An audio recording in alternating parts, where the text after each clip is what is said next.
तो मुबारकबाद पाकिस्तान को कि उन्होंने फाइनल्स में अपनी जगह बना ली है। इनफैक्ट पाकिस्तान की ये परफॉर्मेंस मैं कहता हूं जी बड़ी शानदार है, क्योंकि वो टीम जो पहला ही मैच इंडिया से हार गई, वो टीम जो जिम्बाब्वे से भी हार गई, वो टीम जो आखिरी दिन तक लग रहा था कि सेमीफाइनल में नहीं जा पाएगी, और नेदरलैंड्स के साउथ अफ्रीका को हराने के बाद उन्होंने अपनी जगह बनाई, उस टीम ने सेमीफाइनल में अपनी ए गेम निकाली है। ए गेम का मतलब है कि पाकिस्तान ने वो गेम दिखाई है सेमीफाइनल में जो एक चैंपियन टीम ही निकाल सकती है।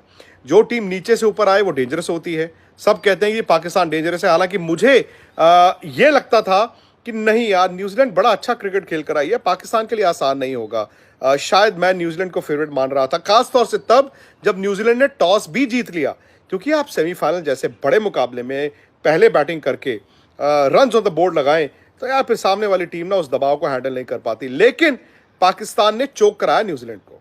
शायद पाकिस्तान का वो सेल्फ बिलीफ जो न्यूजीलैंड में ट्राई सीरीज जीतने के बाद उनको मिला, वो आज दिखा।